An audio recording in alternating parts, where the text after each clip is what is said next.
ഞാൻ കഴിഞ്ഞ വെള്ളിയാഴ്ച പറഞ്ഞു, നിങ്ങൾ ആരെങ്കിലും കേട്ടിട്ടുണ്ടോ എന്ന് എനിക്കറിയില്ല. കാരണം സോഷ്യൽ മീഡിയയിൽ ആ പ്രസംഗം ഇങ്ങനെ വൈറലായി. നമ്മുടെ മതത്തിന്റെ ഒരു നിയമങ്ങളും രാജ്യത്തിന്റെ സുരക്ഷിതത്വത്തിന് എതിരെ അല്ല. അതിന് ഒന്നുകൂടെ അക്കമിട്ട് പറയാൻ എന്റെ സമയം പോകും, കാരണം ഈ വിഷയം തന്നെ വിശാലമാണ്. പ്രിയപ്പെട്ടവരെ, നമസ്കാരം രാജ്യത്തിന്റെ നിയമങ്ങൾക്ക് വിരുദ്ധമാണോ? ഒന്നുമല്ല. നോമ്പ് രാജ്യത്തിന്റെ നിയമങ്ങൾക്ക് വിരുദ്ധമാണോ? അല്ല. നമ്മുടെ ഏത് അമലുകൾ എടുത്തു നോക്കിയാലും രാജ്യത്തിന്റെ സുരക്ഷിതത്വത്തിനോ രാജ്യത്തിന്റെ നിയമങ്ങൾക്കോ രാജ്യത്തിന്റെ സിസ്റ്റങ്ങൾക്കോ ഒന്നും എതിരല്ല. കാരണം ഇന്ത്യയുടെ ഭരണഘടന നമുക്ക് അവകാശം അനുവാദം തന്നിട്ടുണ്ട് എന്നതിനപ്പുറത്ത് ഇസ്ലാമിന്റെ നിയമം ലോകത്തും ഏത് ബഹുസ്വര രാജ്യത്തും ഏത് മറ്റുള്ള രാജ്യങ്ങളിലും അള്ളാഹുവിന്റെ പരിശുദ്ധ ദീൻ എപ്പോഴും പരിഷ്കൃതമാണ്, എപ്പോഴും അതിന് പത്തരമാറ്റാണ്. അതുകൊണ്ട് ഒരിക്കലും ഇസ്ലാമിന്റെ നിയമങ്ങൾ, ഇസ്ലാമിന്റെ കൽപ്പനകൾ ഒരിക്കലും ഉളുഹിയത്തായാലും തലമറയ്ക്കുന്ന വിഷയമായാലും അതൊന്നും എതിരല്ല. ആർക്കും എതിരാകുന്നത് തലയിൽ ചില വിഷയങ്ങൾ കടന്നുകൂടിയിട്ട് വല്ലാത്ത ഒരു സമൂഹത്തോട് അപകർഷതാബോധമുള്ള ചില ആളുകൾക്ക് തോന്നുന്നതാണ് ഹിജാബ് വിവാദം പോലെ. ഞാൻ പറയുന്നത്, പ്രിയപ്പെട്ട സഹോദരങ്ങളെ, നമ്മുടെ ജീവിതത്തിൽ അള്ളാഹുവിന്റെ കൽപ്പനകളെ അനുസരിക്കരുത് എന്ന് നമ്മളോട് പറയാൻ ലോകത്തൊരു ശക്തികൾക്കും കഴിയില്ല. ഞാനൊരു ചെറിയ സംഭവം പറഞ്ഞിട്ട് ആരെയൊക്കെയാണ് അനുസരിക്കാൻ പാടില്ല എന്ന് ഖുർആൻ പറഞ്ഞ ആ ഭാഗത്തേക്ക് നമുക്ക് പോകാം. ഒരിക്കലൊരു സഹാബി, അദ്ദേഹത്തിന്റെ പ്രിയപ്പെട്ട ഉമ്മയും ആ സഹാബിയും മാത്രമുള്ള ഒരു ചെറിയ വീട്, വളരെ സന്തോഷത്തോടു കൂടി കഴിയുകയാണ്. ആ പ്രിയപ്പെട്ട മകനിൽ ഒരുപാട് പ്രതീക്ഷയുണ്ട് ഉമ്മാക്ക്. ആ പ്രിയപ്പെട്ട ഉമ്മ മാതാവ് ആ മകനെ ജീവന തുല്യം സ്നേഹിക്കുന്നുണ്ട്. ഭർത്താവില്ലാതെ ആ പ്രിയപ്പെട്ട മകനെ പൊന്നുപോലെ നോക്കിക്കൊണ്ടുവന്ന പ്രിയപ്പെട്ട ഉമ്മ, ആ മകന്റെ മനസ്സിൽ അല്ലാഹുവിന്റെ ഹബീബ് കടന്നുകൂടുകയാ. ആ മകന്റെ മനസ്സിൽ അള്ളാഹുവിന്റെ പരിശുദ്ധമായ ഇസ്ലാം കടന്നു വരികയാണ്. ഹിദായത്ത് അല്ലാഹു തആല അദ്ദേഹത്തിന്റെ ഖൽബിലേക്ക് ഒഴിച്ചു കൊടുക്കുകയാണ്. അങ്ങനെ ആ മനുഷ്യന് കലിമ ചൊല്ലുകയാ. ഈ വിവരമറിഞ്ഞിട്ട് പ്രിയപ്പെട്ട ഉമ്മ പറയുന്നു, മോനെ, നീ മുസ്ലിമിൽ നിന്ന് ഇസ്ലാമിൽ നിന്ന് പിന്നോട്ട് വരണം മോനെ, ഒരിക്കലും അത് നമുക്ക് യോജിച്ചതല്ല, നീ മാറണം മോനെ. ആ സമയത്ത് പ്രിയപ്പെട്ട ഉമ്മയോട് പറഞ്ഞു, ഉമ്മ നടക്കൂല, എന്നെ നിങ്ങൾ അതിനു വേണ്ടി പരീക്ഷിക്കേണ്ട ഉമ്മ, ഞാൻ ഇസ്ലാമിൽ തന്നെ അടിയുറച്ചു നിൽക്കുന്നതാണ്, ഒരിക്കലും നിങ്ങൾക്ക് ഞാനൊരു കുറവും വരുത്തൂല. നിങ്ങൾ മനസ്സിലാക്കണം, പടച്ചവനെ ഒരിക്കലും മനുഷ്യബുദ്ധിയെ പരസ്യമായിട്ട് അവഹേളിക്കുന്ന ശിലാവിഗ്രഹങ്ങളുടെ മുമ്പിൽ കൈകൂപ്പരുതുമ്മ. ഏകനായ പടച്ചവനാണ് നമ്മുടെ ഖാലിഖ്, അവനാണ് നമ്മുടെ റാസിഖ്, അവനാണ് നമ്മുടെ മാലിക്, അവനാണ് നമ്മളെ ജനിപ്പിച്ചവന്, അവനാണ് നമ്മളെ വളർത്തുന്നവന്, അവനാണ് നമ്മളെ സംഹരിക്കുന്നവനുമ്മ എന്ന് പറഞ്ഞിട്ട് നാഴികയ്ക്ക് 40 വട്ടം ഉമ്മായ ഉപദേശിക്കുന്ന പ്രിയപ്പെട്ട പൊന്നുമോൾ, ആ ഉമ്മപ്പോടെല്ലാം മറുപടി പറയുന്നത്, മോനെ, ഇസ്ലാമിൽ നിന്ന് പിന്നോട്ട് വാടാ, ഒരിക്കലും നീ മുസ്ലിം ആകരുത്. ഈ ഉമ്മാടെ നെഞ്ചകം നീറുകയാണ്, പൊന്നുമോനെ നീ വരണമെന്ന് പറയുമ്പോ ആ ഉമ്മയോട് മകൻ പറയുന്നു, ഉമ്മ നടക്കൂല, ഉമ്മ നടക്കൂല ഉമ്മ. ആ ദിവസം തന്നെ പ്രിയപ്പെട്ടവരെ ഉമ്മ ഒരു ശപഥം ചെയ്യുകയാണ്. ആ ഉമ്മ ആണയിട്ട് പറഞ്ഞു, മോനെ, ഒരിക്കലും നീ ഇസ്ലാമിൽ നിന്ന് പിന്നോട്ട് വരാതെ ഞാൻ ഭക്ഷണം കഴിക്കൂല മോനെ, ഒരു തുള്ളി ജലപാനം ഞാൻ നടത്തൂല മോനെ, ഇനി എനിക്ക് വെള്ളം വേണ്ട, ഭക്ഷണം വേണ്ട.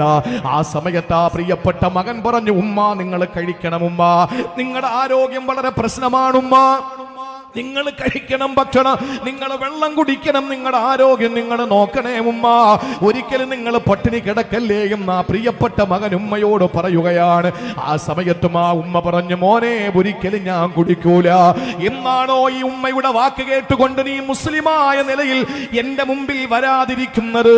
എപ്പോഴാണോ ഇസ്ലാമിൽ നിന്ന് പുറത്തു കടന്നിട്ട് എന്റെ മുന്നിൽ നീ എത്തുന്നത്? ആ സമയത്ത് മോനെ, ഞാൻ കഴിച്ചോളാം, ഞാൻ കുടിച്ചോളാം എന്ന് പറയുമ്പോൾ ഒരു ദിവസം അസ്തമിക്കുന്നു, പിറ്റേ ദിവസം കിഴക്കൻ ചക്രവാളത്തിൽ അരുണങ്ങൾ പ്രകടമാവുകയാ. 2-ാം ദിവസം ഉമ്മ തളർന്നു പോകുന്നു. ആ ഉമ്മ കഴിക്കുന്നില്ല, കുടിക്കുന്നില്ല, ഒരു മൂലയിൽ ഒരു പഴം തുണി കിടക്കും പോലെ ഉമ്മ കിടക്കുകയാ.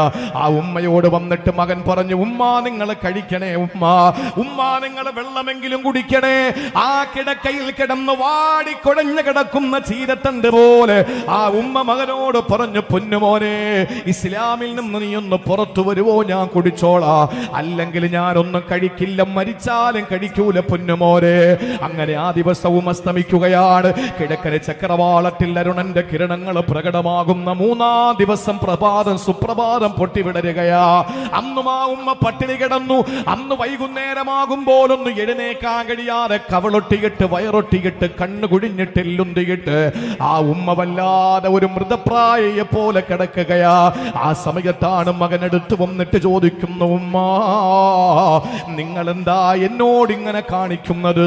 മോനെ, എനിക്ക് നിന്നെ അത്ര ഇഷ്ടമാണ്, നീയില്ലാതെ ഒരു ലോകം ഈ ഉമ്മക്കില്ല.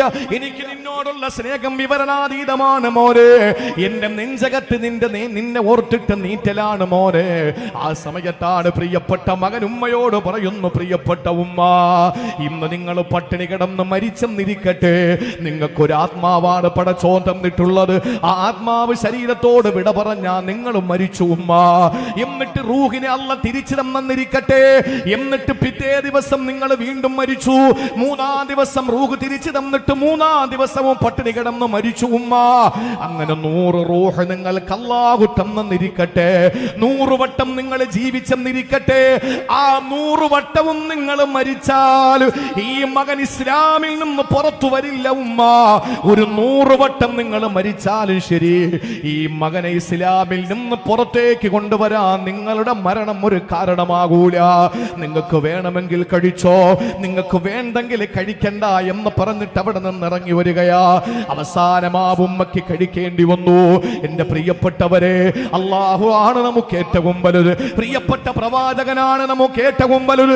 കൺമുമ്പിൽ നിൽക്കുന്ന വാപ്പയേക്കാൾ, ഉമ്മയേക്കാൾ, ഭർത്താവിനേക്കാൾ, ഭാര്യയേക്കാൾ, പൊന്നുമക്കളെക്കാൾ, എന്തിനേറെ സ്വന്തത്തെക്കാൾ നമുക്ക് വലുത് നമ്മുടെ അല്ലാഹുവാണ്. ആ പടച്ചവനാണ് നമ്മുടെ വലുത്. അല്ലാഹുവിന്റെ ഹബീബാണ് നമ്മുടെ സർവസ്വവും. അതുകൊണ്ട് തന്നെ പ്രിയപ്പെട്ടവരെ, അല്ലാഹുവിന്റെ ഖുർആൻ നമ്മളോട് പറയുന്നത്, ഒരിക്കലും നിങ്ങൾ അസാൻമാർഗികമായ പ്രവർത്തനങ്ങളിൽ നിങ്ങൾ ആരെയും അനുസരിക്കാൻ പാടില്ല.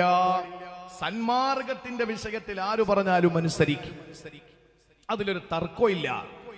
ആ ഒരു രീതിയിൽ നമ്മൾ ആരെ അനുസരിക്കണം, ആരെ അനുസരിക്കരുത് എന്ന ഒരു തികഞ്ഞ ബോധം നമ്മുടെ ജീവിതത്തിൽ ഉണ്ടാക്കിയെടുക്കണം. ചില ആളുകൾ, ഞാനിത് പറയാനുള്ള കാരണം എന്തെന്നറിയോ? എന്താ കാര്യം?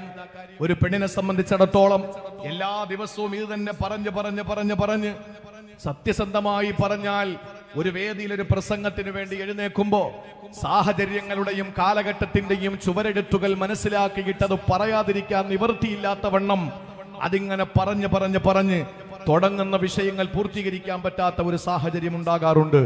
ഞാൻ തെറ്റിക്കുടിയിലെ എന്റെ പ്രിയപ്പെട്ട സഹോദരിമാരോട് പറയുകയാണ്, ഇവിടെ ഹിജാബ് വിവാദം നടന്നു.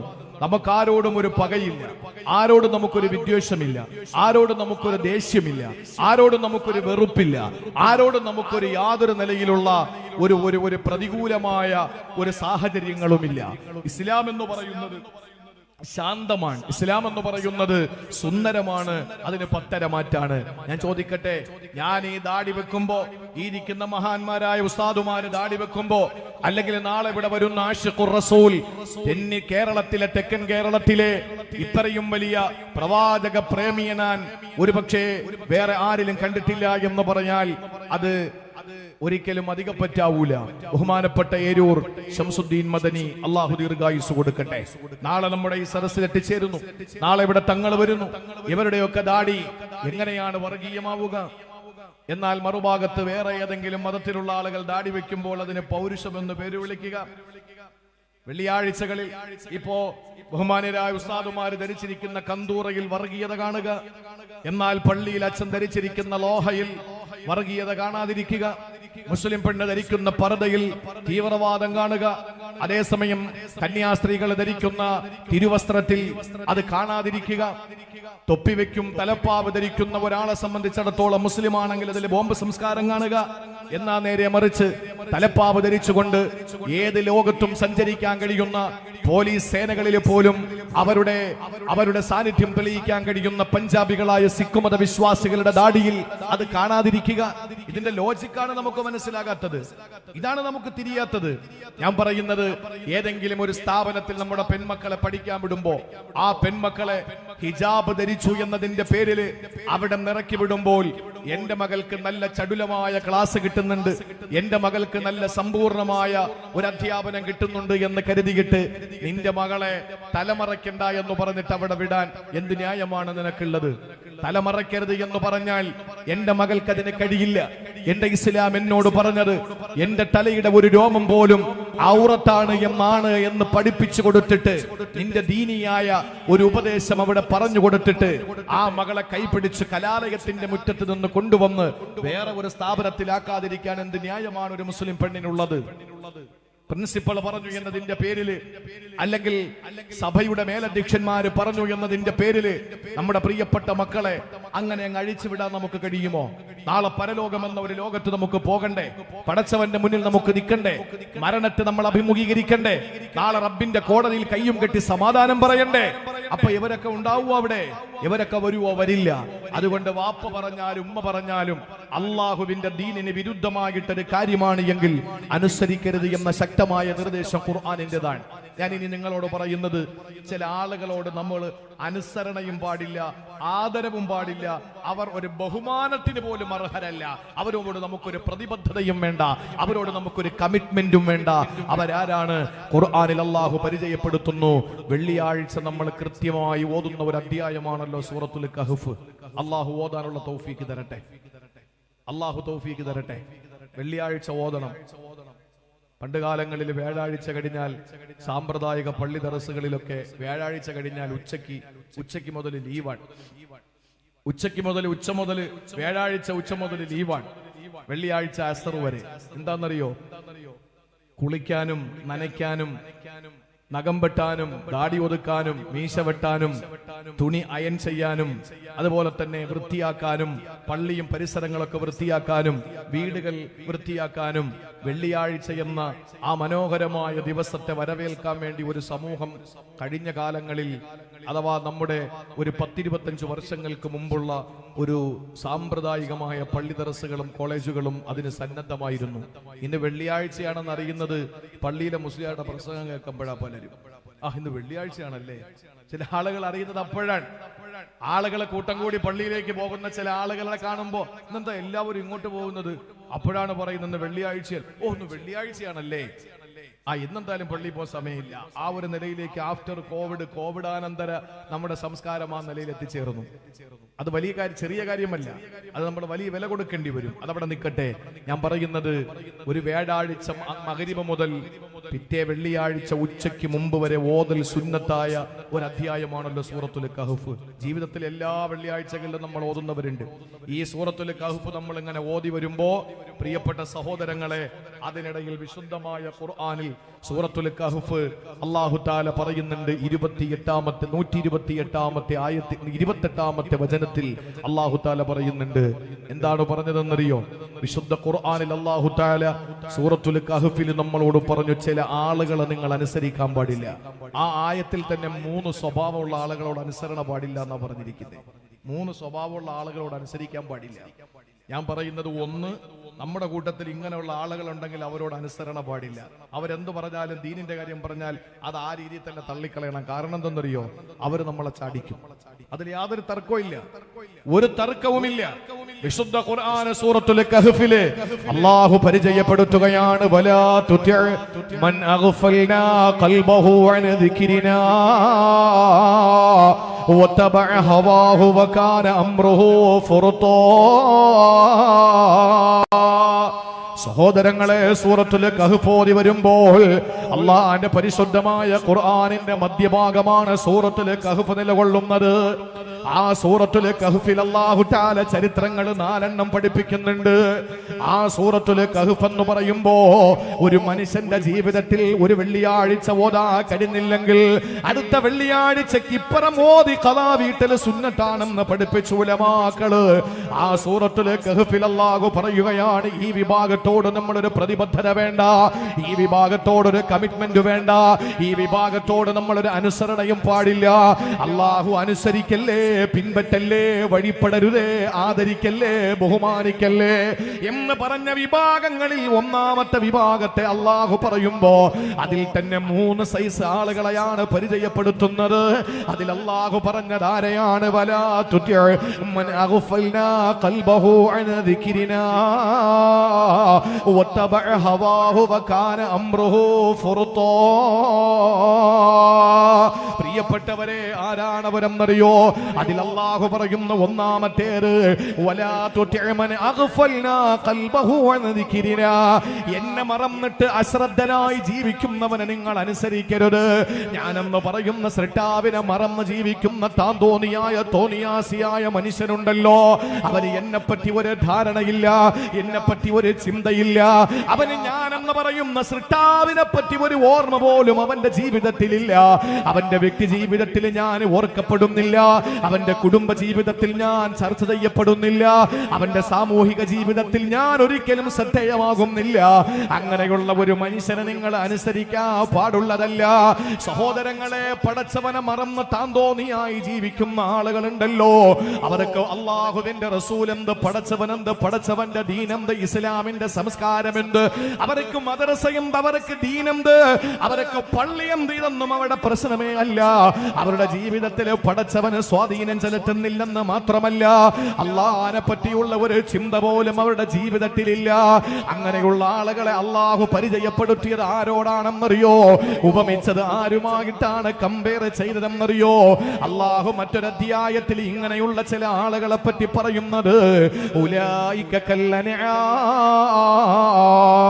അവര് നാൽക്കാലികളെ പോലെയാണ്, അവര് നാൽക്കാലികളെ പോലെയാണ്, അവര് ശോനന്മാരെ പോലെയാണ്, പന്നികളെ പോലെയാണ്, കഴുതകളെ പോലെയാണ്, ഒട്ടകത്തെയും കുതിരയും പോലെയാണ്. ആ കുതിരയ്ക്കും ഒട്ടകത്തിനും കഴുതയ്ക്കും നായയ്ക്കും അല്ലാഹു തആല എന്ന ചിന്തയില്ലല്ലോ. അവർക്ക് പടച്ചവനെന്ന് പറയുന്ന അല്ലാഹു എന്ന ഖാലിഖിനെ പറ്റി ഓർമ്മയില്ലല്ലോ. അവർക്ക് പള്ളിയിലെ ബാങ്ക് പ്രശ്നമല്ലല്ലോ. അവർക്ക് പിറകാണുമ്പോ നോമ്പ് പിടിക്കണമെന്ന ചിന്തയില്ലല്ലോ. അവർക്ക് അല്ലാഹുവിന്റെ ഔലിയാക്കളെ പറ്റി ഓർമ്മയില്ലല്ലോ. അവർക്കെന്ത് ആരിഫ്, അവർക്കെന്ത് പടച്ചതമ്പുര, അവർക്കെന്ത് ഔലിയാക്കള്, അവർക്കെന്ത് ദിക്ർ സ്വലാത്ത്, അവർക്കെന്താണ് അല്ലാഹുമായിട്ട് ബന്ധപ്പെട്ട ആയത്തുകൾ ഒരു പ്രശ്നമല്ല. അവരെ എല്ലാം അശ്രദ്ധയിൽ കഴിയുന്നവരാ.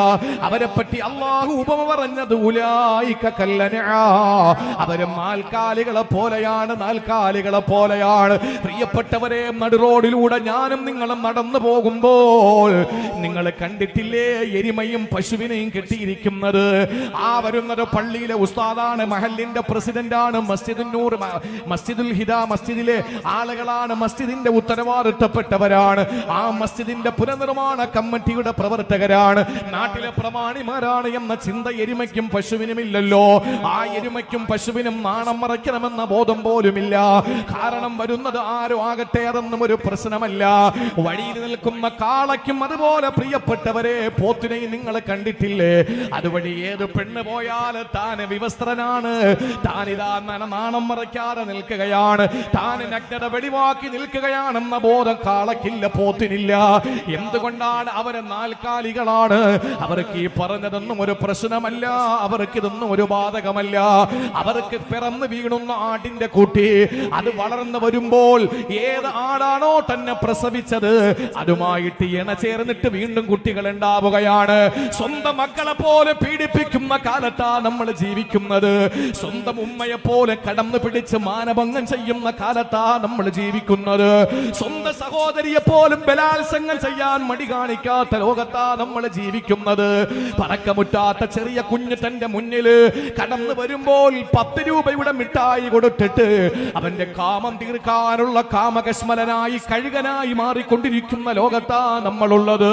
അവിടെയാണ് നമ്മൾ ചിന്തിക്കേണ്ടത്, ഇവനും മൃഗതുല്യനാണ്, ഇവനും മൃഗത്തെ പോലെയാണ്.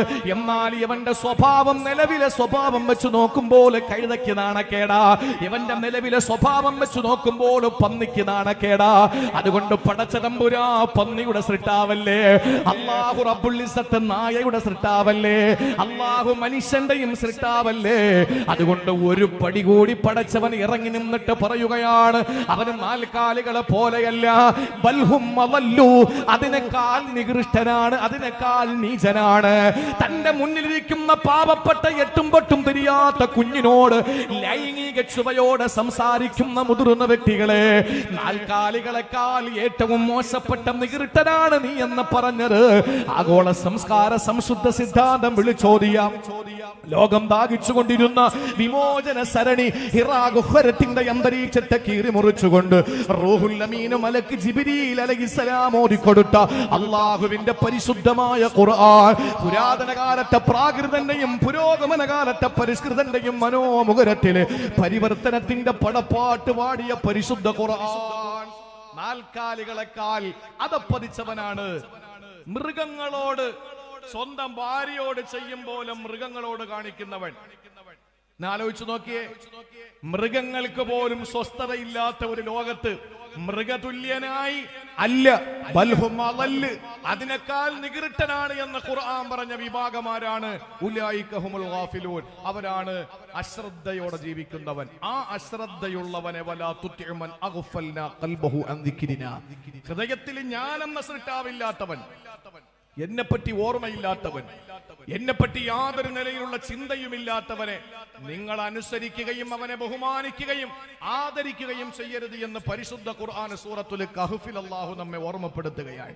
നമുക്കെന്ത് ന്യായമാണ് അവരെ ആദരിക്കാൻ, അവരെ അംഗീകരിക്കാൻ? നമുക്കെന്ത് ന്യായമുണ്ട്? പ്രിയപ്പെട്ടവരെ, ഖുർആനിന്റെ ഭാഷയാണ് അവരെ നിങ്ങൾ അനുസരിക്കരുത്. പിന്നെന്താ ആയത്തിൽ പറഞ്ഞത്?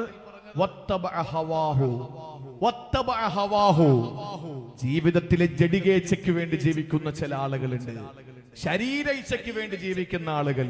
അങ്ങനെയുള്ള ആളുകളോടും നമുക്കൊരു ആദരവും കമ്മിറ്റ്മെന്റും അനുസരണയും പാടില്ലെന്ന് പരിശുദ്ധ ഖുർആൻ. നോക്കൂ നിങ്ങൾ, ഈ വിഭാഗത്തെ അല്ലാഹു തആല ഉപമിച്ചത് ആരുമായിട്ടാണ് അല്ലാഹു തആല കമ്പയർ ചെയ്തതെന്നറിയോ? വത്തബഅഹവാഹു, തന്നിഷ്ടത്തെ ദൈവമാക്കുന്നവൻ.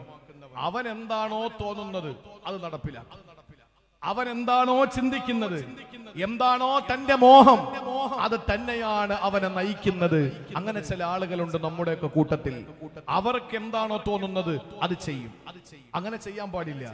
നമ്മളൊരു സംസ്കാരത്തിന്റെ, അല്ലെങ്കിൽ നമ്മളൊരു നിലപാടുള്ള, അല്ലെങ്കിൽ നമ്മളൊരു കൽപ്പിക്കപ്പെട്ട കാര്യങ്ങൾ കൃത്യമായി അനുസരിക്കേണ്ട ഒരു സമൂഹത്തിന്റെ പ്രതിനിധിയാണ്. നമുക്കങ്ങനെ തോന്നിയത് ചെയ്യാൻ പറ്റില്ല. ഇപ്പൊ തോന്നുകയാണ് കള്ളു കുടിക്കണം, അവനത് ചെയ്യും. ഇപ്പൊ തോന്നുകയാണ് വ്യഭിചരിക്കണം, അവന്റെ മുമ്പിൽ അത് വേറെ ആരും എന്നുള്ളത് പ്രശ്നമല്ല. കഴിഞ്ഞ കുറെ നാളുകളായി ലക്ഷ്മിഭായി തമ്പുരാട്ടി എന്ന് പറയുന്ന കവടിയാർ കൊട്ടാരത്തിലെ അവസാനത്തെ റാണി, നമുക്കറിയാം, കൊട്ടാരത്തിൽ അവശേഷിക്കുന്ന ആ തമ്പുരാട്ടി ലക്ഷ്മിഭായി തമ്പുരാട്ടി, അവർ ഒരു ഇന്റർവ്യൂവിൽ പറഞ്ഞൊരു കാര്യമുണ്ട്.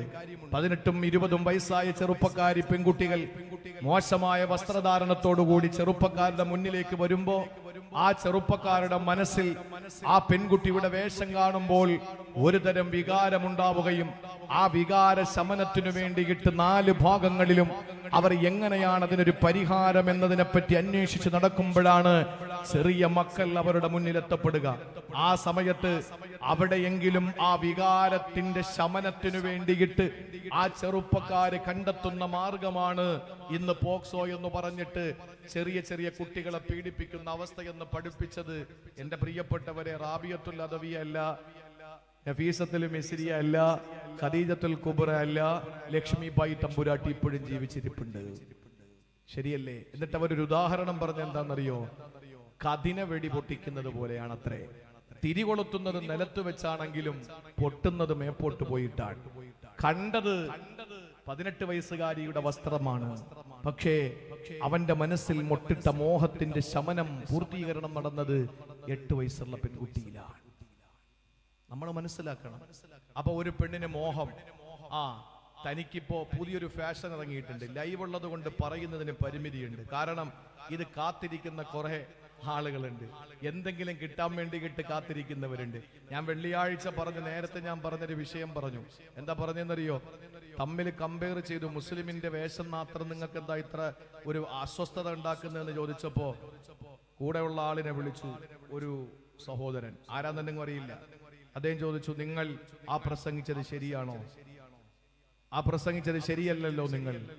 എന്നിട്ട് പറഞ്ഞു, ക്രിസ്ത്യാനികളെ മുഴുവനും ആക്ഷേപിച്ചു. ഞാൻ ചോദിച്ചു, താങ്കൾ ആ പ്രസംഗം മുഴുവനും കേട്ടോ? കുറച്ച് കേട്ടു. താങ്കൾ ഫുള്ളും മുഴുവനും ഒന്ന് കേട്ടിട്ട് വായോ, എന്നിട്ട് സംസാരിക്കാമെന്ന് പറഞ്ഞു. പിന്നെ വിളിച്ചിട്ടില്ല. വിളിച്ചെങ്കിൽ ഞാൻ ചോദിച്ചേനെ മുഴുവനും കേട്ടോ. കേട്ടെങ്കിൽ നേരെ പോയിട്ട് ആ അധ്യാപിക, ആ പ്രിൻസിപ്പളായ, ഇംഗ്ലീഷിൽ വളരെ നൈപുണ്യം നേടിയ ആ സ്ത്രീയോട് ഒരു ഉപദേശം കൊടുത്തിട്ട് വാ, പിന്നെ എന്നെ ഭരിക്കാം എന്ന് ഞാൻ പറഞ്ഞേനെ. പക്ഷെ വിളിച്ചിട്ടില്ല. ഇങ്ങനെ കാത്തിരിക്കുകയാണ് എന്തെങ്കിലും കിട്ടാൻ. ചില യമുക്കൾ, യമു എന്ന് പറഞ്ഞാൽ എക്സ് മുസ്ലിം, ചില നിരീശ്വരവാദികൾ, അവരിങ്ങനെ കാത്തിരിക്കുകയാണ്. അതുകൊണ്ട് പറയുന്നതിന് പരിമിതികളുണ്ട്. പ്രിയപ്പെട്ട സഹോദരങ്ങളെ, എന്നാലും ഞാൻ പറയുകയാണ്, നമ്മളൊന്ന് മനസ്സിൽ ഒന്ന് ചിന്തിച്ചു നോക്ക്. നമ്മുടെ പ്രിയപ്പെട്ട കുട്ടികൾ, നമ്മുടെ പെൺകുട്ടികൾ, 18ഉം 20ഉം വയസ്സായ കുട്ടികളുടെ മനസ്സിനകത്തൊരു തോന്നലുണ്ട്, അവർക്ക് ഇന്ന വസ്ത്രം ധരിക്കണം. അവര് നടന്നു പോകുമ്പോ പാൻറില്ല, അവരുടെ ടോപ്പ് മാത്രമേ ഉള്ളൂ എന്ന് മറ്റുള്ളവരെ തോന്നിപ്പിക്കത്തക്ക വണ്ണം ഇങ്ങനെ ചുരുട്ടി ചുരുട്ടി ചുരുട്ടി മുട്ടിന്റെ മുകൾ വരെ കയറ്റി വെച്ചിരിക്കുന്ന പാൻറ്, ഇതെവിടെ നിന്ന് കിട്ടിയ സംസ്കാരമാണ്? മാന്യമായി ഔറത്തു മറച്ച് മാന്യമായി നടക്കുന്ന പെൺകുട്ടികളെയല്ലേ ഇസ്ലാമിന് വേണ്ടത്? അവരല്ലേ മറ്റുള്ളവർക്ക് മാതൃകയാകേണ്ടത്? മറ്റ് സമുദായക്കാർക്ക് മാതൃകയാകേണ്ടത് മുസ്ലിം പെൺകുട്ടികളാണ്. ഞാൻ വേദനയോടെയാണെങ്കിലും എന്റെ പ്രിയപ്പെട്ടവരോട് പങ്കുവെക്കുകയാണ്, നമുക്കും പെൺമക്കളുണ്ട്. നാളെ എന്താകുമെന്നുള്ളത് ആർക്കും നിർണയിക്കാൻ പറ്റാത്ത കാര്യമാണ്. പക്ഷെ ബോധമുള്ളപ്പോൾ നമുക്ക് വാപ്പ എന്ന് പറയുന്ന എല്ലാ സ്വാതന്ത്ര്യവും അവകാശവും ഉള്ള നിലയ്ക്ക് നമ്മുടെ മക്കളോട് കൃത്യമായ ഒരു നിബന്ധനയോടെ, കൃത്യമായ ഒരു ഇടപെടലിൽ നമ്മുടെ പ്രിയപ്പെട്ട മക്കളെ വിലക്കി നിർത്തണം. ഇങ്ങനെയുള്ള വസ്ത്രം പാടില്ല മക്കളെ എന്ന് പറയണം. അവരുടെ തോന്യാസങ്ങൾക്ക് നമ്മൾ നിന്ന് കൊടുക്കാൻ പാടില്ല. തന്നിഷ്ടത്തെ നോക്കി ജീവിക്കുന്നവർ, തോന്യാസിയായി ജീവിക്കുന്ന ഒരു മനുഷ്യനെ യാതൊരു കമ്മിറ്റ്മെന്റും അവരോട് നമുക്കില്ല. അവരനുസരിക്കാനേ പാടില്ല. അവരെ ഒരിക്കലും നമ്മൾ ആദരിക്കാനേ പാടില്ല. അവര് ബഹുമാനത്തിന് അർഹരല്ല. അവരാദരവർഹിക്കുന്നവരല്ല. വെറുതെ പറയുന്നതല്ല. അങ്ങനെ ഖുർആൻ പരിചയപ്പെടുത്തിയ ഒരു മനുഷ്യനുണ്ട്. അയാൾ പള്ളിയുടെ പ്രസിഡന്റ് അല്ല, അയാൾ പള്ളിയുടെ സെക്രട്ടറി അല്ല, അയാൾ വാർഡ് കൗൺസിലർ അല്ല, അയാൾ ജില്ലാ പ്രസിഡന്റ് അല്ല. അയാൾ ആരാണ്? സാക്ഷാൽ മഹാപണ്ഡിത പ്രതിഭ. മനസ്സിലാക്കണം നിങ്ങൾ, ഒരു വലിയ മഹാനായ പണ്ഡിതനാണ്.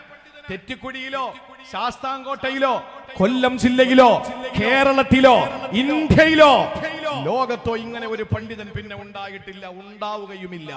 ആരാ പണ്ഡിതൻ? മൂസാ നബിയുടെ കാലക്കാരനാണ്. മൂസാ നബിയുടെ കാലക്കാരനായ പണ്ഡിതന്റെ അവസ്ഥ ചില കിതാബുകളിൽ കാണുന്നത്, അതിന്റെ വിശാലമായ ഭാഗങ്ങളിലേക്ക് നമുക്ക് പോകാൻ കഴിയില്ല. കിതാബുകളിൽ കാണുന്നത്, ആ മനുഷ്യൻ അള്ളാഹുവിനോട് എന്തെങ്കിലും കൈനീട്ടി ചോദിച്ചാൽ കൈ വലിക്കുന്നതിന് മുമ്പ് അള്ളാഹു ഉത്തരം കൊടുക്കും. അത്രയും വലിയ മഹാപണ്ഡിതൻ.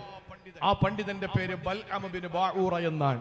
പക്ഷേ അയാൾ പരിശുദ്ധമായ ദീനിന്റെ ഏറ്റവും വലിയ ഉലൂമുകൾ തൗറാത്ത് അടക്കം ബൈഹാത്ത് ചെയ്ത് അതിനെ എല്ലാ ഗവേഷണങ്ങളും നടത്തി പഠിച്ച നല്ല നിപുണനായ പണ്ഡിത കേസരിയായിരുന്ന മനുഷ്യൻ അവസാനം കുറച്ച് സാമ്പത്തികമായ ആഗ്രഹങ്ങൾക്ക് വേണ്ടിയിട്ട് ആദർശത്തെ, ആമാശയത്തിന് വേണ്ടി ബലി കഴിപ്പിച്ചു.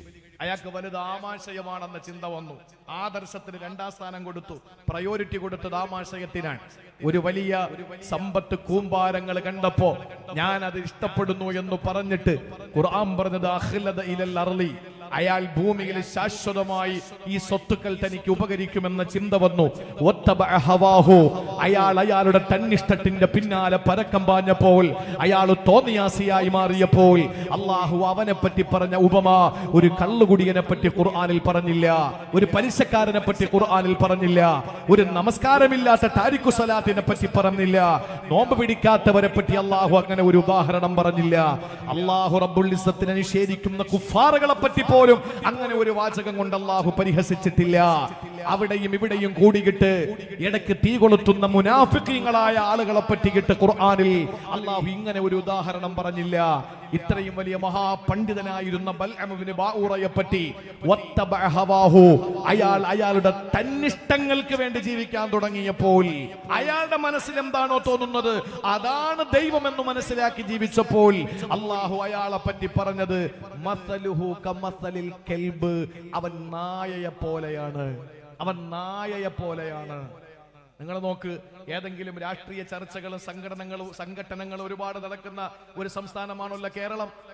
ഏതെങ്കിലും ഒരു രാഷ്ട്രീയക്കാരൻ പ്രതിപക്ഷത്തുള്ള ആരെയെങ്കിലും അല്ലെങ്കിൽ തന്റെ രാഷ്ട്രീയ എതിരാളിയെ നായ എന്ന് വിളിച്ചു നോക്കട്ടെ, നാളെ കേരളത്തിലെ മുഴുവൻ ചാനലുകളുടെയും ചർച്ച അതായിരിക്കും. ലോകത്തെ എല്ലാ സ്ഥലങ്ങളിലും അങ്ങനെ തന്നെ. ഒരാളെ നായ എന്ന് വിളിച്ചാൽ ആ വിളി ചെറുതല്ല. പക്ഷേ അല്ലാഹുവിന്റെ ഖുർആൻ വിളിക്കുകയാണ്, മസലുഹു കമസലിൽ കൽബി, അവന് നായയെ പോലെയാണ്. ആരെ പറ്റിയാണ് പറഞ്ഞത്? പ്രിയപ്പെട്ടവരെ, ലോകത്തെ ഏറ്റവും നല്ല പ്രാവീണ്യം നേടിയ ഇൽമുള്ള, അതബുള്ള, അറിവുള്ള, പാണ്ഡിത്യമുള്ള ഒരു മനുഷ്യനാണ്. അയാളുടെ ജീവിതത്തിൽ എപ്പോഴോ തോന്നിയാസിയായി ജീവിക്കാൻ തുടങ്ങിയപ്പോ, അയാൾ തന്റെ ജീവിതത്തിൽ തന്റെ തന്നിഷ്ടത്തെ പിൻപറ്റാൻ തുടങ്ങിയപ്പോ അല്ലാഹ് പറയുകയാണ്, അവന് നായയെ പോലെയാ. അല്ലാഹു പറഞ്ഞു, നിങ്ങൾ പിൻപറ്റരുതേ, അനുസരിക്കരുതേ, ബഹുമാനിക്കരുതേ എന്ന് പറഞ്ഞ ഈ സൂറത്തുൽ കഹ്ഫിന്റെ ആയത്തിൽ പറഞ്ഞ ആയത്തിലെ രണ്ടാമത്തെ വിഭാഗമാണ് അല്ലാഹ് പറയുന്നു, വത്തബഅഹവാഹു, തന്നിഷ്ടത്തിന്റെ പിന്നാലെ പരക്കം പായുന്നവരോട് കമ്മിറ്റ്മെന്റ് ഇല്ല. വീട്ടിലെ ഉമ്മയാണ് നമ്മുടെ വഴികേടിലേക്ക് നയിക്കുന്നതെങ്കിൽ, ആ ഉമ്മയാണ് മോശപ്പെട്ട ജീവിതത്തിലേക്ക് നമ്മളെ കൈപിടിച്ചു കൊണ്ടുപോകുന്ന മാതൃകയെങ്കിൽ, ആ ഉമ്മയനുസരിക്കേണ്ട ബാധ്യതയില്ല പെങ്ങളെ. നമ്മുടെ ഭർത്താവാണ് മോശമായ രീതിയിലേക്ക് നിന്നെ കൊണ്ടുപോകുന്നത്. കള്ളു കുടിക്കാനും കഞ്ചാവ് വലിക്കാനും ഒരു പെണ്ണിനെ പ്രാപ്തയാക്കുന്നത് തന്റെ ഭർത്താവാണെങ്കിൽ, ആ ഭർത്താവിനെ അനുസരിക്കേണ്ട ബാധ്യത പെണ്ണിനില്ല. എന്നിട്ട് അല്ലാഹു പറയുന്ന മൂന്നാമത്തെ വിഭാഗം ഏതെന്നറിയോ? വകാന അംറുഹു ഫുർത്താ,